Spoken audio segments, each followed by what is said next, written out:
লাকাদ জানাল বিলাদা ওয়া মান আলাইহা ইমামুল মুরসালিনা বুহানিফা বুদ ইমামে বাসফা আসরাজ উম্মতানে মুস্তাফা। আল্লাহর ওলি ইমামে আজম আবু হানিফা রাহমাতুল্লাহ আলাইহি যখন তার বয়স ছিল মাত্র 14 বছর, ওই দেশের একজন বাদশাহ সব উলামায়ে কেরামকে একত্রিত করে হাজির করায়া দিল।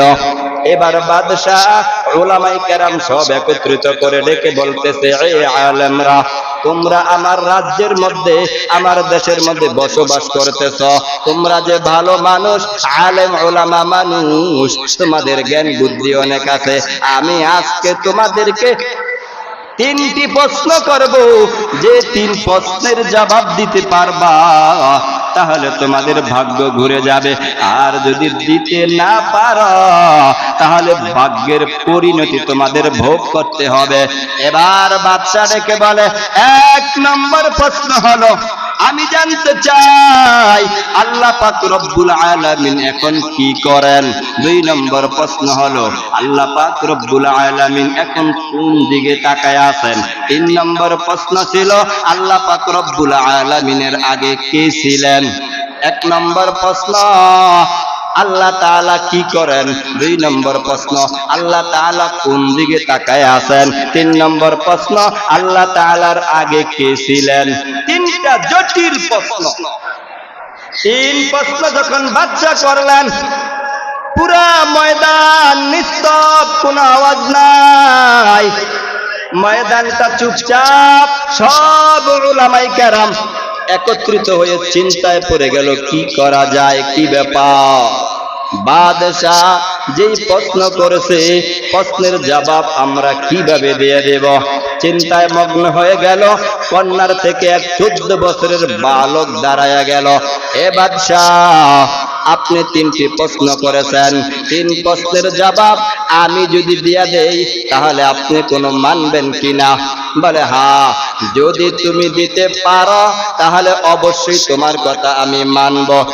এবার বাদশাহ এ কথা বলার পর এবার 14 বছরের বালক নুমান ইমামে আজম আবু হানিফা রাহমাতুল্লাহ আলাইহি ডেকে বলে, বাদশাহ, আমি জানতে চাই যে প্রশ্ন করে সে বড় না যে প্রশ্নের উত্তর দেয় সে বড়।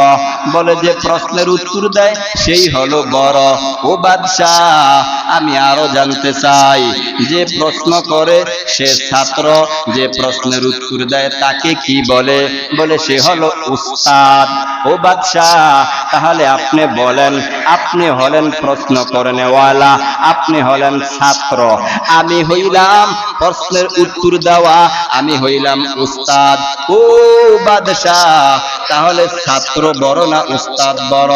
এবার বাদশাহ ডেকে বলে, উস্তাদ হলো বড়। তাহলে আপনি যে সিংহাসনের মধ্যে উঠে প্রশ্ন করতেছেন, এই সিংহাসনে বসার যোগ্যতা তাহলে কার? সিংহাসনের মধ্যে আপনি বসে বসে আমাকে প্রশ্ন করলেন। ও বাদশাহ, আপনি একটা জ্ঞানী গুণী মানুষ, আল্লাহ আপনাকে ব্রেন দান করেছে, তাহলে ওস্তাদ কি নিচে থাকে না উপরে থাকে? ডেকে বলে, ওস্তাদ থাকবে উপরে, ছাত্র থাকবে নিচে। বাদশাহ বুঝে ফেললেন। এবার বাদশাহ সিংহাসন থেকে নেমে ইমামে আজম আবু হানিফা রাহমাতুল্লাহ আলাইহি সিংহাসনের মধ্যে বসে গেলেন। আল্লাহর ওলি ডেকে বলে, বাদশাহ, তুমি না বলেছিলা আল্লাহ তাআলা এখন কি করে? ও বাদশাহ, আল্লাহ পাক রব্বুল আলামিন এই মুহূর্তে তোমাকে সিংহাসন থেকে নামায়া আমি 14 বছরের বালক সিংহাসনের মধ্যে উঠায়া বসায়া দিয়েছে। বাদশাহ, তুমি 2 নম্বর প্রশ্ন করেছিলা, আল্লাহ পাক রব্বুল আলামিন কোন দিকে তাকায় আছে? ও বাদশাহ, ভালো করে শুনে নাও, একটু উপরের দিকে তাকাও, দেখো তো উপরে বাতি কয়টা? বলে, একটা। ও বাদশাহ, বাতির আলোটা কোন দিকে? বাদশাহ ডেকে বলে বাতির আলোটা চতুর্দিকে ছড়ায় আছে। একথা বলার পর আল্লাহ রুলে রেখে বলে বাদশাহ, আমার আল্লাহ পাক রব্বুল আলামিনও চতুর্দিকে তাকায় আছে। আল্লাহ তাআলা চতুর্দিকে তাকায় আছে, আল্লাহ সব দেখেন। একটা পিপিলিকা কিভাবে কথা বলে সেটাও আল্লাহ তাআলা দেখতেছেন, শুনতেছেন। ছোট্ট একটি পোকা কি বলতে চায় সেটাও দেখতেছেন, এবং আল্লাহ তাআলা নিজ কান কুদরতি কানে শুনতেছেন পোকায় কি বলতে চায়। বাদশা, তুমি না 3 নম্বর প্রশ্ন করেছিলা আমার আল্লাহর আগে কে ছিল? ও বাদশা ভালো করে শুনে নাও। ও বাদশা, তুমি এক লিখতে জানো নি? বলে হ্যাঁ জানি। বলো বাদশা, একটা সংজ্ঞা, এই সংজ্ঞার আগে কোনো সংজ্ঞা আছে কিনা? বলে না। ক একটা অক্ষর, এই অক্ষরের আগে কোনো অক্ষর আছে কিনা? বলে না। আলিফ একটা হরফ, আলিফের আগে কোনো হরফ আছে কিনা? বলে না, আলিফের আগে কোনো হরফ নাই। একটা সংজ্ঞা, একের আগে কোনো সংজ্ঞা নাই। ও বাদশা ভালো করে শুনে নাও, আমার আল্লাহ হলো একজন। আমার আল্লাহর আগে আর কোনো আল্লাহ না। আউলিয়ারা কারে সুখবা এখতিয়ার, জাহেলারা কারে দুনিয়া এখতিয়ার। আশিকারা মিল্লাদু মাযহাব জুদাগাস, মাশুকারা মিল্লাদু মাযহাব খুদাস। মিয়ানে আশিক মাশুক চিরঞ্জিত ইরামান কাতিবিনরা হাম খবর নি।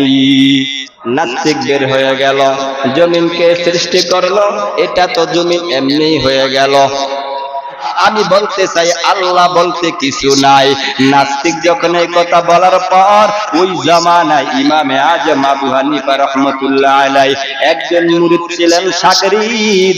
শাগরিদের কাছে গিয়া বলতেছে, আমি বলতে চাই আসমান এমনি হয়ে গেল, জমিনটা এমনি হয়ে গেল, আল্লাহ বলতে কিছু নাই। তোমরা শুধু বলো আল্লাহ আছে, আল্লাহ আছে, আল্লাহ আছে। আমার সাথে বহস করার মতন এমন কোন বান্দা আছে কিনা তোমরা বলো। আমি আল্লাহ তাআলা নাই এর বহস তার সাথে আমি করব। ইমামে আজম আবু হানিফা রাহমাতুল্লাহ আলাইহির মুরিদ শাগরিদ ডেকে বলে, শুনছো এই লোকটা বলে আসমান নাকি এমনি হয়ে গেল, এটা কি সম্ভব? এটা তো সম্ভব হতে পারে না। ঠিক আছে, তুমি ধৈর্য ধারণ করো, আমি আমার পীর সাহেবের কাছে একটু পরামর্শ করে আসি। আমি জিজ্ঞাসা করব আল্লাহর বান্দা কখন আসতে পারে তোমার সাথে সাক্ষাৎ করবে। লোকটা দৌড়ায় ইমামে আজম আবু হানিফা রাহমাতুল্লাহ আলাইহির কাছে হাজির হয়ে গেল। ডেকে বলে, ওস্তাদ জি, আমার সাথে এক আল্লাহর বান্দা, সে তো নাস্তিক হয়ে গেল। সে বলতেছে আসমান এমনি হয়ে গেল, জমিন এমনি হয়ে গেল, তার সাথে বহস করার মতন কেউ নাই। ও আল্লাহর ওয়ালি, আপনি যদি আমাকে একটু বলেন আমি তার কাছে যাব, আপনার বার্তা তার কাছে শুনাইয়া দিব। আপনি বলেন ওনার সাথে কখন বসতে পারবেন, কখন সাক্ষাৎ করতে পারবেন।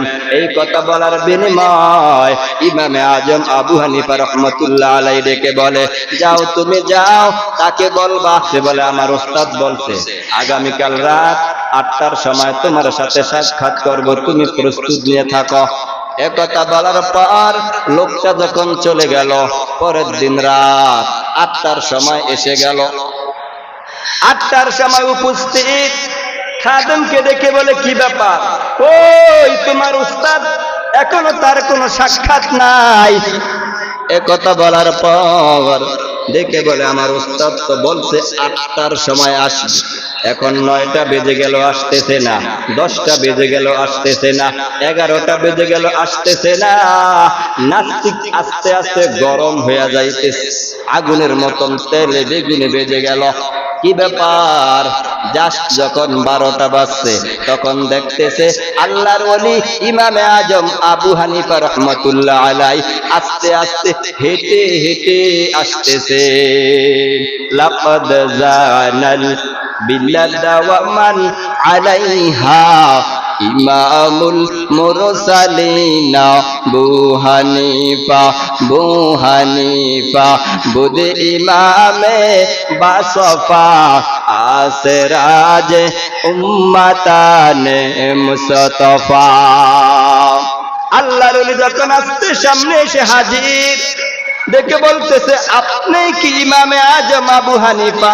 বলে হ্যাঁ, আমি তো ইমামে আজম আবু হানিফা। বলে আপনার সাথে কি বহস করব, আপনার জবান তো ঠিক নাই। বলে কি হয়েছে?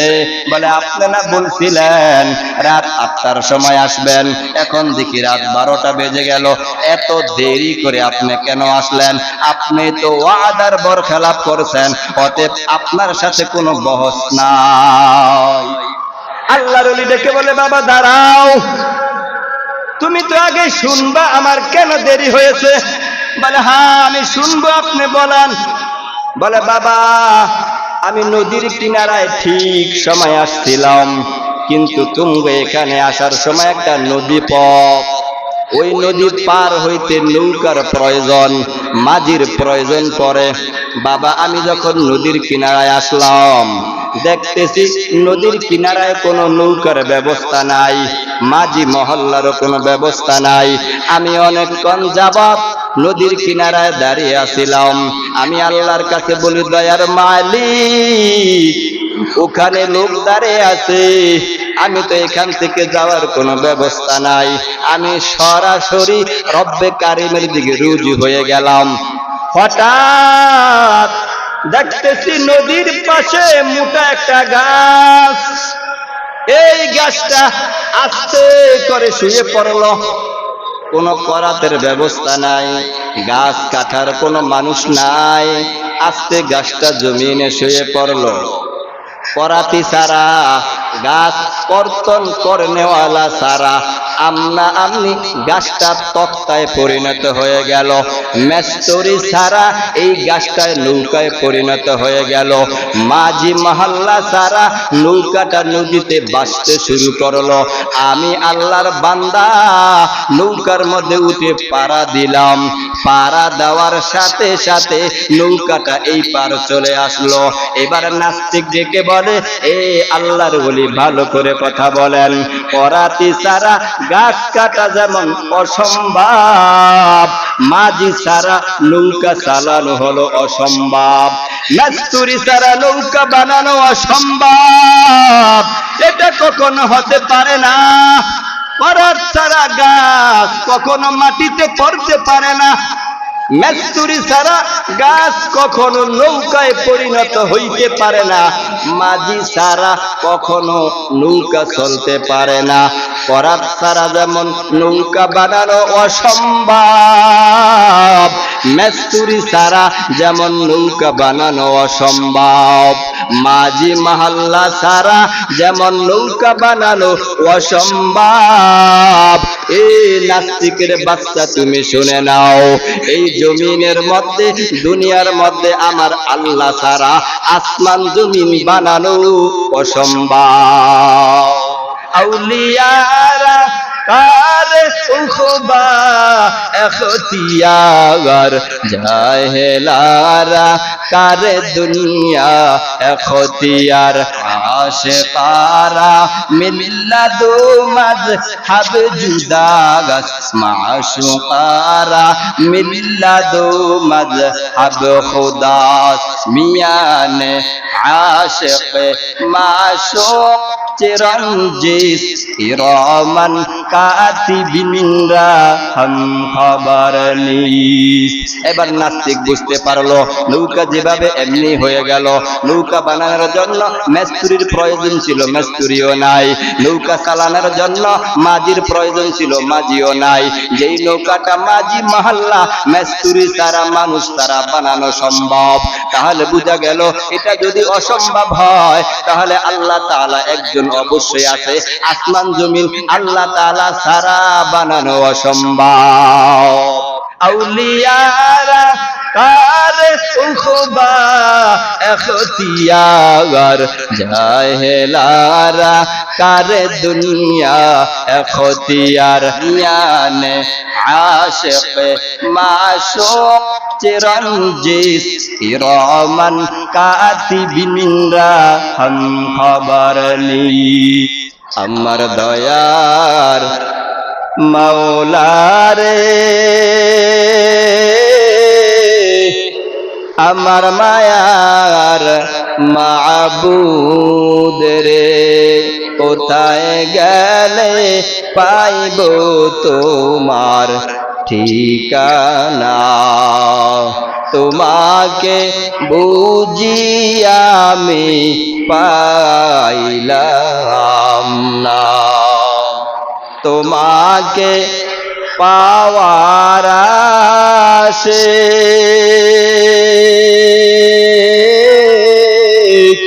ঘুরি আমি দেশ বিদেশে। কোরআনের বাগানে করলাম বিছানা, আমার দয়ার মাওলারে, আমার মায়ার মাবুদ রে, তোমাকে বুঝি আমি পাইলাম না, তোমাকে পাওয়ার উসিলাতে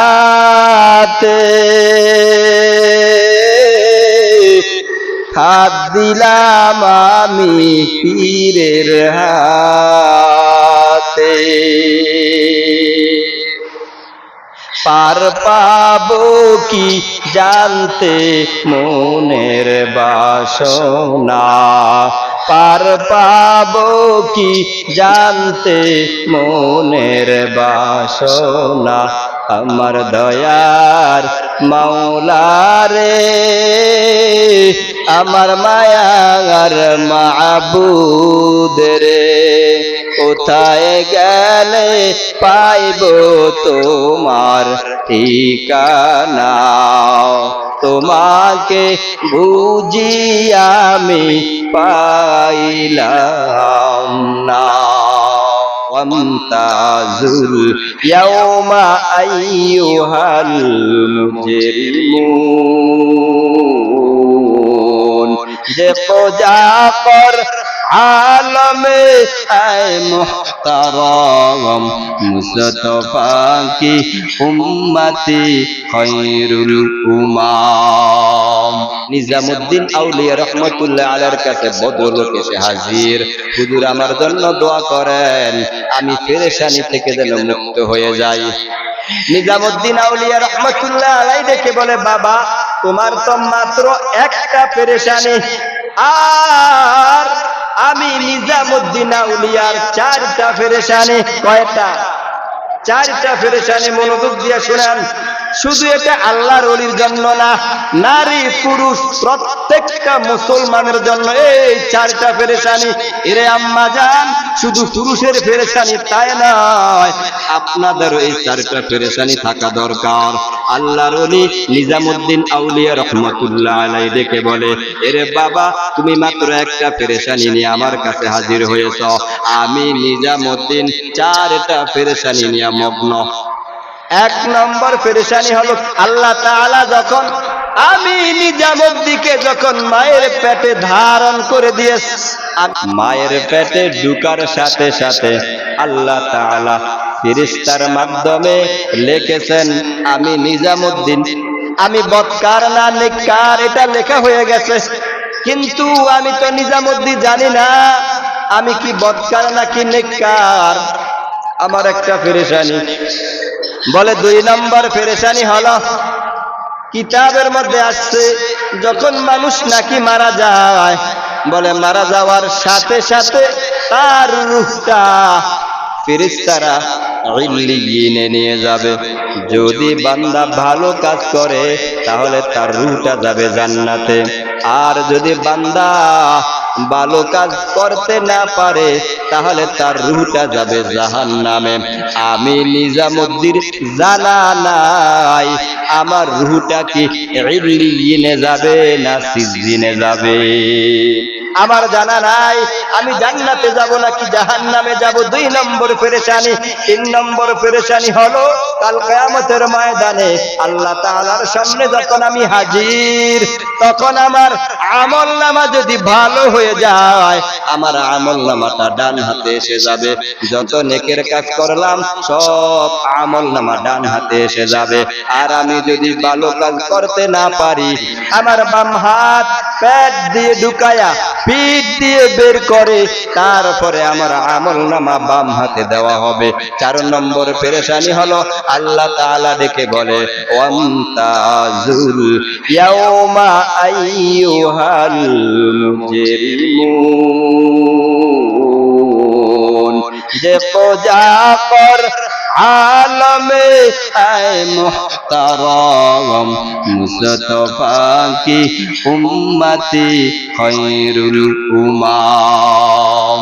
বলে 4 নম্বর পেরেশানি হলো আল্লাহ তাআলা বলছে কিয়ামতের ময়দানে একটা হুঙ্কার দিবেন, এ পাপিষ্টের দল তোমরা আলাদা হয়ে যায়, পৃথক হয়ে যাও, তোমরা নেককারের অন্তর্ভুক্ত থাকতে পারবা না।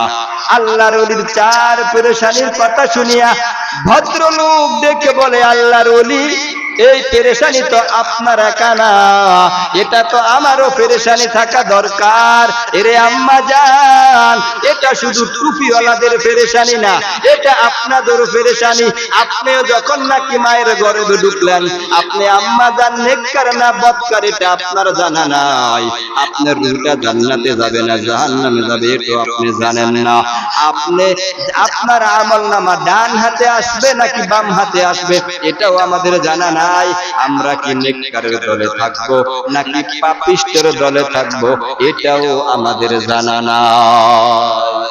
এক জামানা সোহবতে বা আউলিয়া बेहतर सद साले तोअत बेरिया सोहबते सालेह तोरा सालेह कुनाद सोहबते सालेह तोरा सालेह कुनाद औलियारा कार उखबा अख्तियार जाहिलारा कार दुनिया अख्तियार। নিজামুদ্দিন আউলিয়া রহমতুল্লাহ আলাইহি হঠাৎ একদিন বেহুশ হয়ে পড়ে যায়, অসুস্থ ভাব। মুরিদারা দেখে বলতেছে আল্লাহর ওলি আমাদের এলাকার মধ্যে একজন আল্লাহর বান্দা, যদিও সে বিধর্মী খ্রিস্টানের পাদ্রী, কিন্তু যত বড় রোগ আক্রান্ত লোকগুলা তার কাছে যাবে একটা নজর তাকাইলে ওই লোকটার রোগ মুক্ত হয়ে যায়। আল্লাহর ওলি আপনি তো রোগ আক্রান্ত, আপনাকে আমরা নিয়ে যাই। নিজামুদ্দিন আউলিয়া রহমতুল্লাহ আলাইহি ডেকে বলে খবরদার আমি একজন মুসলমান, তোমরা আমার কাছে আসছো, আমি যদি অসুস্থ হয়ে যাই শেষ বয়সে আমি ওই লোকটার কাছে যাব না চিকিৎসা হওয়ার জন্য, আমাকে তোমরা নিবা না। কিন্তু মুরিদের মন মানে না। মুরিদেরা দেখলো আল্লাহর ওলি আবার অসুস্থ হয়ে বেহুশ হয়ে পড়ে গেল। এই অবস্থা দেখিয়া মুরিদেরা আল্লাহর ওলিকে খাটের মধ্যে বহন করায়া যখন নদীর কিনারায় রাখার সাথে সাথে পাদ্রী যখন একটা নজর দিয়েছেন আল্লাহর ওলি সাথে সাথে সুস্থ হয়ে যায়।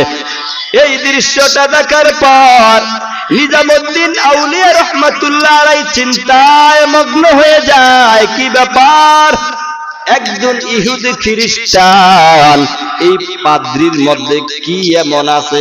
পাদ্রি মানুষকে এক নজর তাকাইলে মানুষগুলা পরিপূর্ণ সুস্থ হয়ে যায়। আমিও পাদ্রির কিনারায় আসলাম, আমাকে একটা নজর তাকাইছে, আমি নিজেও সুস্থ হয়ে গেলাম। এখন আমাকে সে সুস্থ করে দিল। আমি মুসলমানের সন্তান, আমি একজন মুসলমান, আমি তার জন্য কি উপকার করতে পারি এই চিন্তা ভাবনা করিয়া নিজামুদ্দিন আউলিয়া রহমাতুল্লাহ আলাইহি আল্লাহর ওলি পাদ্রির কিনারায় হাজির হয়ে যায়। পাদ্রির কিনারায় যাওয়ার পর দেখে বলতেছে, এ আল্লাহর গোলাম, তুমি হইলা একজন বিধর্মী খ্রিস্টানের পাদ্রী, তোমার মধ্যে এমন কি জহুরা আছে যার বিনিময় যার দিকে তাকাও সেই বড় সুস্থ হয়ে যায়? নিজামুদ্দিন আউলিয়া রহমাতুল্লাহ আলাইহি দেখে বলতেছে, আমার মধ্যে এমন কোন কারামত নাই। আমি নিজামুদ্দিন আউলিয়া রহমাতুল্লাহ আলাইহি তাকে পাল্টা প্রশ্ন করলাম, কিসের বিনিময়ে তুমি এমন বড় একটা তাওয়াজ্জু অর্জন করেছ? দেখে বলতেছে, ও আল্লাহর ওলি, আমার মধ্যে কোনো কিছু নাই, তবে আমি কিন্তু নফসের গোলামি করি না। আমার নফস যা চায় আমি তা করি না, নফসের উল্টা করি। আমার নফস যদি গুনার কাজে ধাবিত হয়, আমি নফসকে বলি, এরে নফস, তোর গোলামি আমি করব না, এরে আত্মা, আমি তোর গোলামি করব না। আমি নিজে আমার মন যেটা চায় আমি এটা করি না। এর বিনিময় আল্লাহ তাআলা আমাকে এত বড় একটা মর্তবা দান করলেন। নিজামুদ্দিন আউলিয়া রাহমাতুল্লাহ আলাইহি ডেকে বলে, এখন একটা সুবর্ণ সুযোগ, এই সুযোগ যদি আমি হাত ছাড়া করে দেই তাহলে তো এই লোকটাও আমার থেকে বেঁচে গেল। নিজামুদ্দিন আউলিয়া রহমাতুল্লাহ আলাইহি ডেকে বলে, তাহলে আমি জানতে চাই, তুমি তো নফসের গোলামি করো না, নফসের উল্টা সব সময় তুমি চলাফেরা করো। আমি জানতে চাই তোমার নফস কি মুসলমান হইতে চায়? বলে, না না, আমার নফস চায় না আমি মুসলমান হয়ে যাই। বলে, তুমি তো নফসের গোলামি করো না, তো তোমার নফস চায় না তুমি মুসলমান হয়ে যাও, তাহলে তুমি এখন নফসের উল্টা করো। বলে, কি করব?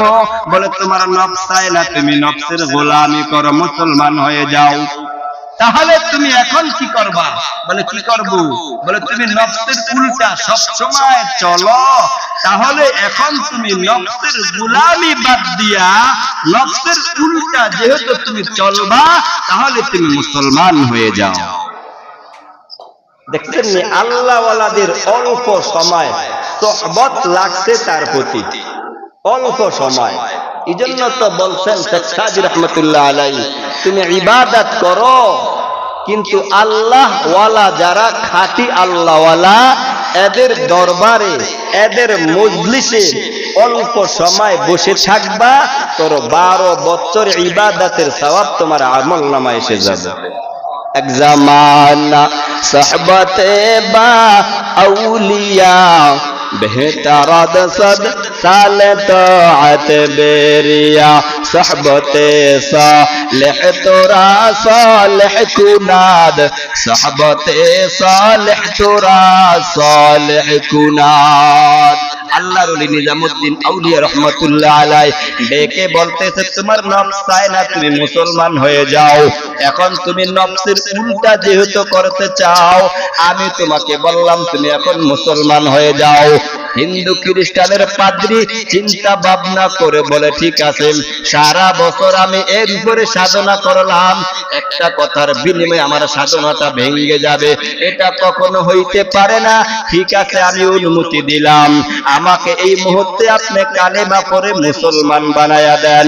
নিজামুদ্দিন আউলিয়া রাহমাতুল্লাহ আলাইহি দেরি করলেন না, তাকে কালেমা পড়ে দিলেন, লা ইলাহা ইল্লাল্লাহু মুহাম্মাদুর রাসূলুল্লাহ।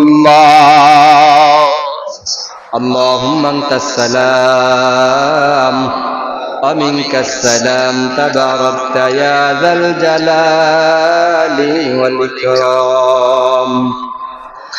ربنا ظلمنا أنفسنا وإن لم تغفر لنا وترحمنا লানাকুনান্না মিনাল খাসিরিন রব্বিরহামহুমা কামা রব্বায়ানি সগীরা।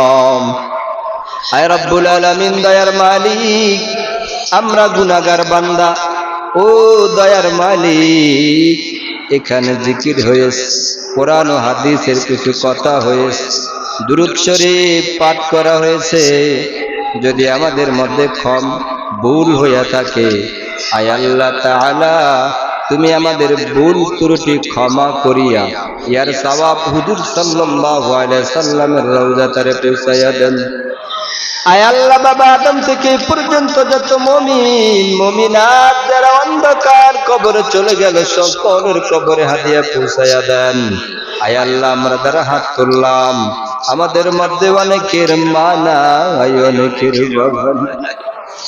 আয় আল্লাহ, মা হারা বাপ হারা আমরা হাত তুললাম, কারো ভাই নাই, কারো বোন নাই। আয় আল্লাহ, অনেকের স্ত্রী নাই, অনেক আম্মা জানরা হাত তুলছে, তাদের স্বামী নাই। আয় আল্লাহ তাআলা, সকলের কবরের আযাব তুমি মাফ করে দাও। আয় আল্লাহ, কবরটাকে জান্নাতের বাগান বানায়া দাও। আয় আল্লাহ, তাদেরকে জান্নাতি পোশাক পরিধান করায়া দাও। আয় আল্লাহ তাআলা, তুমি তাদেরকে জান্নাতি পোশাক পরিধান করায়া দাও, জান্নাতি হাওয়ায় তার কবরে চালু করে দাও। জানি না কার মা কবরে জানি দাউ দাউ করে আগুন জ্বলতেছে, কার বাবার কবরে জানি দাউ দাউ করে আগুন জ্বলতেছে। ডেকে বলে, রে সন্তান,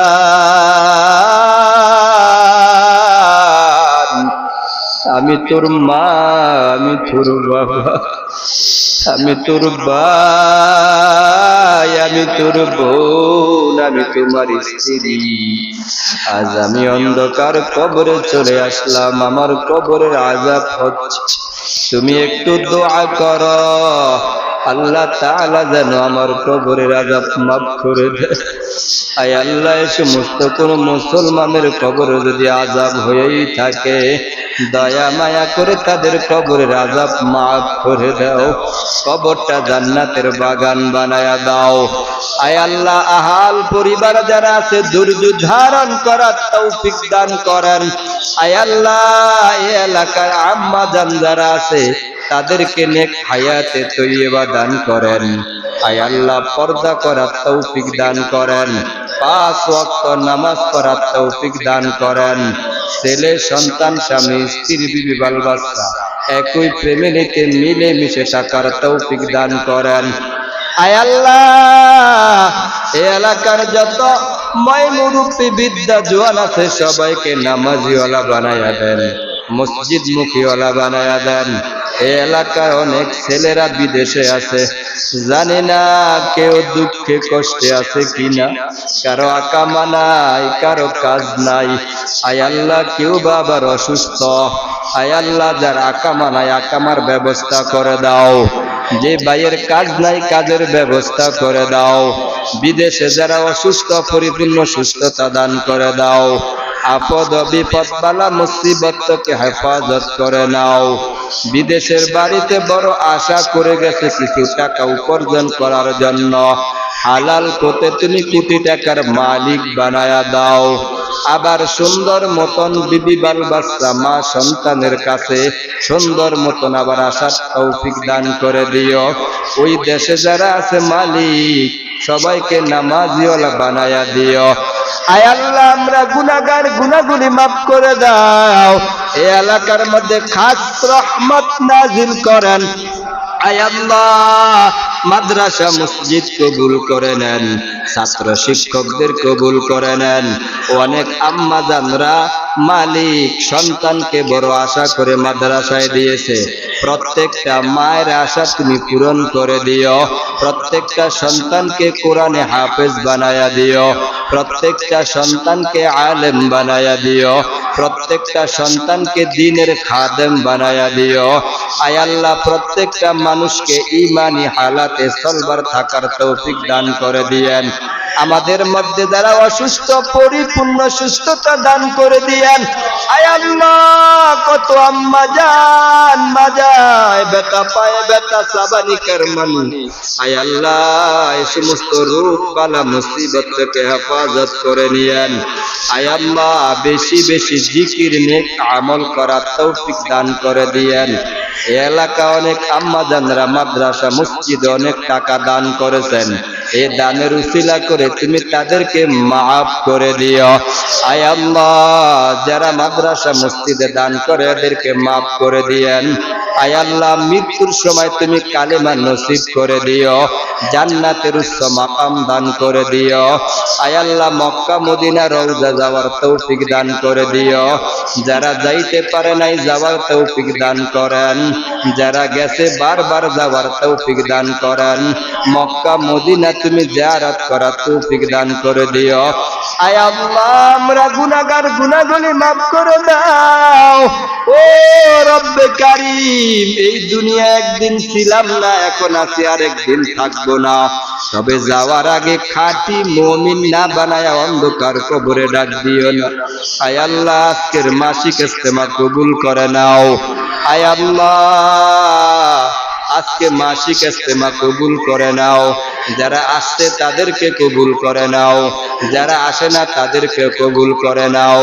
মাইকের আওয়াজ যেই পর্যন্ত যায় এই পর্যন্ত সকল মা বোনদেরকে কবুল করে নাও।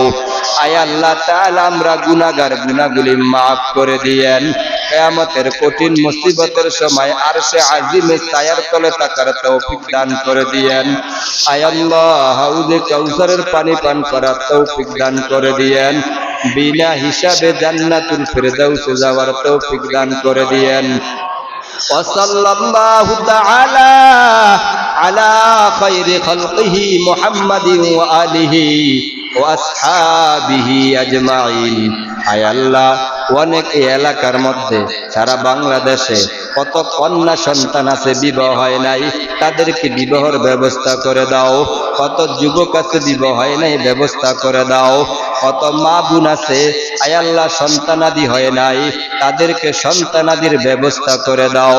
আয় আল্লাহ তোমার কাছে কোনো জিনিসের অভাব নাই। আয় আল্লাহ তুমি দেওয়ার জন্যই তো প্রস্তুত আছো। সকল মানুষের মনের নেক আশা তুমি পূরণ করে দাও। সুবহানা রাব্বিকা রাব্বিল ইজ্জাতি আম্মা ইয়াসিফুন ওয়া সালামুন আলাল মুরসালিন ওয়ালহামদুলিল্লাহি রাব্বিল আলামিন।